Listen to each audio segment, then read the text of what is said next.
All right, part two of Turbo LS build on the square body. So, got the motor pulled out. LQ4 is on the stand.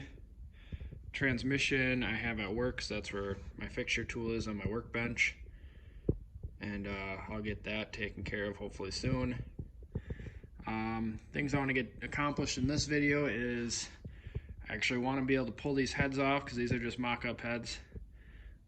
Pull these heads off, pull the rings off the pistons, get those gapped, and hopefully that doesn't take too long because then I want to get started on the firewall. I just want to clean it up a bit.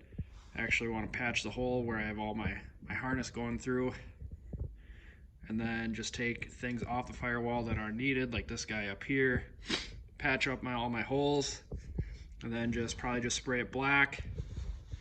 And then from there, I don't know if I want to cut a hole somewhere else to run my harness through. I don't know if I want to move it from inside the truck to on the firewall, because with the Terminator X, obviously you have the LEDs, and right now I just have it in the glove box of the truck.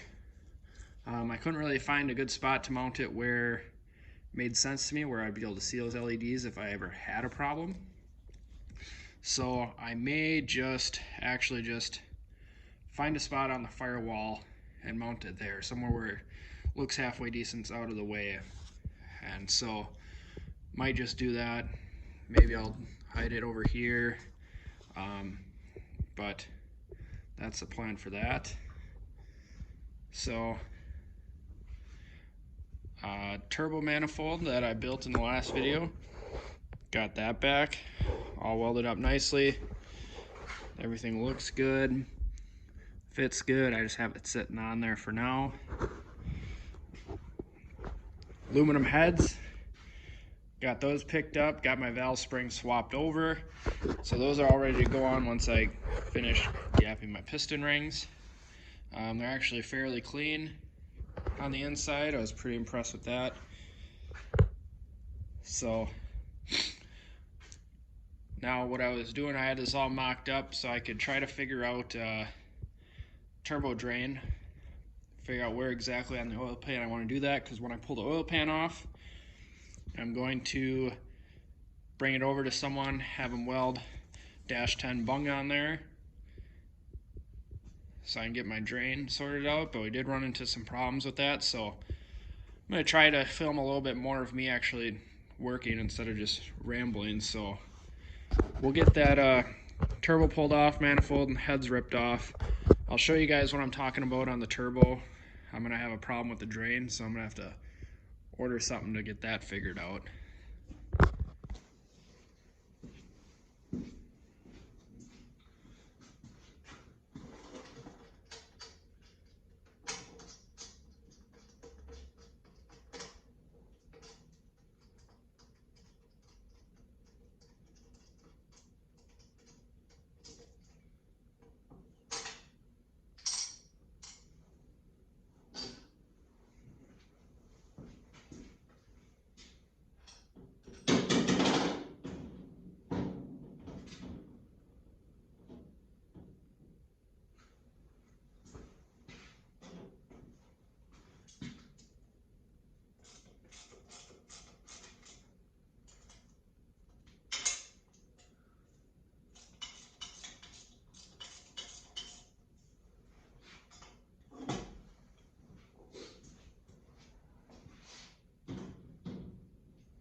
Alrighty.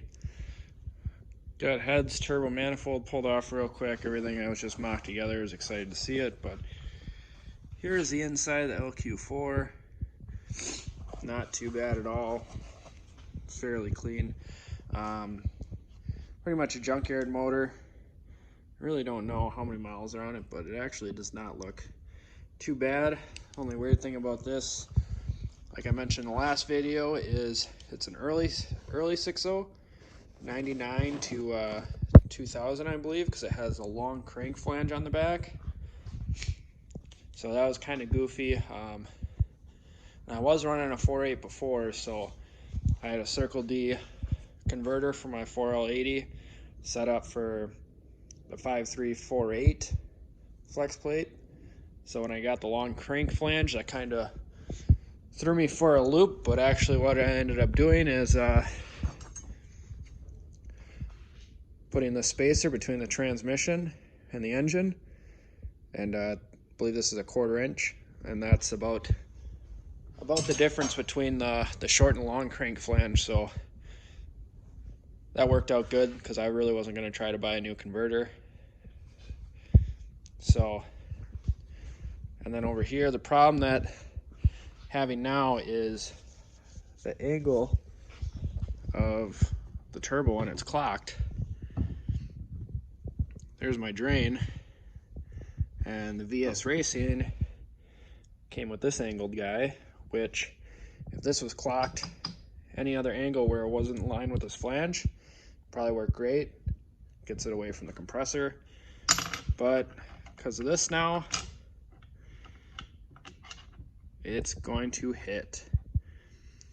And you can't run it the other way because it's not going to work that way at all.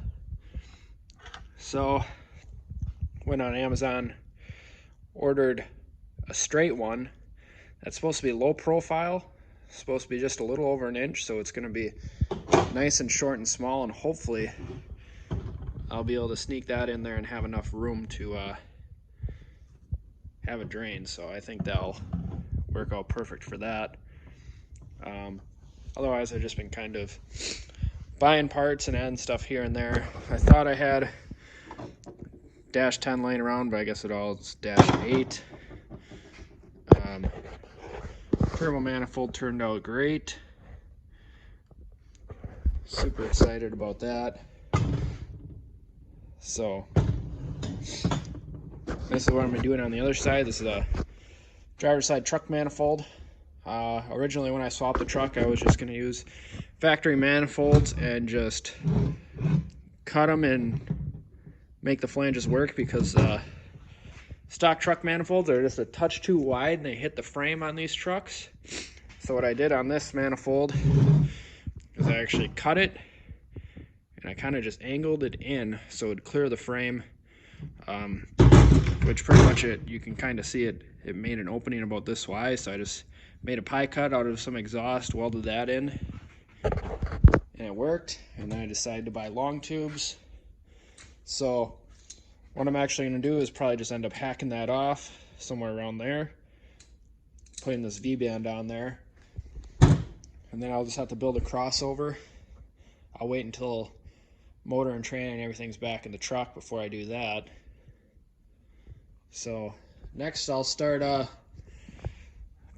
popping out some pistons, and we'll start getting those gapped.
popped a piston out here, grabbed the top ring, and stuffed it in there. Used the piston to get it in there nice and square. As you can see, there's our gap. And what I'm aiming for is I'm going to try going with, see if we can get that to focus or not. Trying to go with 28 thou, but as you can see, it's a tad bit too small. Right now, it's sitting at about 25. So I can just get the 25 in there. So what I'm gonna do is and take a file or very carefully with grinder and just touch one side of that up real quick. Keep it nice and square, and we'll just open her up just to fuzz. Try to shoot for that 28. Won't cry if it goes a little bit over, but ideally gonna try to get it as close as 28. Alrighty. What I did is I pulled the ring out. Not the right way to do it, but started up the grinder, literally touched it on there twice, pulled it out, and I couldn't find my file, so I grabbed some 320 sandpaper and I used that to just knock the burrs off the ring. And then now, here's our 28, and just barely fits in there. So I might have to touch it up a little bit with some sandpaper, but could be that I'm trying not to. Oh, there we go. I was watching through the camera and wasn't tackling it square, so there it is, 20. And I don't think we'll be able to. Here's a 30. Yeah, 30 don't fit in there, so got that one perfect. It's kind of a tedious little thing, so I'll probably just knock the rest of these out and then come back. Alrighty, we got our ring size, and here's our piston. Actually, it was nice because the bottom ring was right at 28, which is perfect. Didn't have to touch that one. So I did here's got a little assembly lube on the bearings, and know that the rounded part of the rod faces back, so it's going to go in like that. And what I'm going to do here is I found this from Checkered Flag Performance, and it's an adjustable tapered ring compressor. Tapered ring compressor is the way to go. I work at a GM garage every day, and ever since using these, I won't switch back. So what it is, it's got a hose clamp on there, and it's got a cut, and this one is adjustable from 4" to 4.09 inches. So 6 liters 4", so I just have it closed all the way. So we'll have that on there. Grab some oil or lube of some sort. What I'm doing is I'm just going to use a little tranny fluid. So what I'll do here is all I want to do with this is just want to get a little lube on the rings, just so it can slide in there real nice. Most of this will drip out, down and out, and I'll wipe the inside of the cylinders when I'm done, and maybe wipe a little fresh oil in there.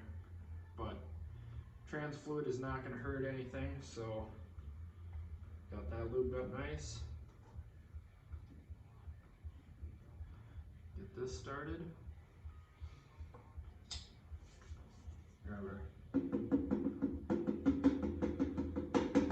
And while I do this, I do have the crank turned in a position where it's all the way down, so I don't have to worry about nicking the crank. I actually have the top of the block here square, so I'm going straight down, so I don't have to worry about nicking any cylinder walls. So we're just gonna get this, and just that easy. So that actually worked real nice, and this was maybe 20 bucks. You'll pretty much be able to use this on a 6 liter And even if you had a 6-liter you needed to get oversized pistons for, because you had to hone the block or machine the block or something like that, this should still be able to work great. So I definitely like to use it on something where I have to open this up and have that gap to see if it would affect it, but I don't think it will at all. So it's definitely well worth the money, and I'll probably get a size that's going to fit 5.3s and 4.8s as well.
Alrighty, all done with setting the ring gap. I'm kind of glad I did that because I don't plan on running a bunch of boost, but I know I'm going to end up wanting to turn it up, so this was just kind of something I'll do just in case. I don't see myself running more than 12, 14 PSI maybe, so I didn't have to do anything to any of the bottom rings. All the bottom rings seem to be already between 28 and 30 thou.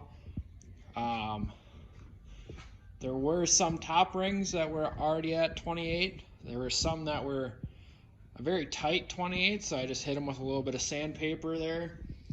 And this cylinder, which would be 4, the top ring on that was really tight. That was 22 thou. And then I had a couple that were 25-ish.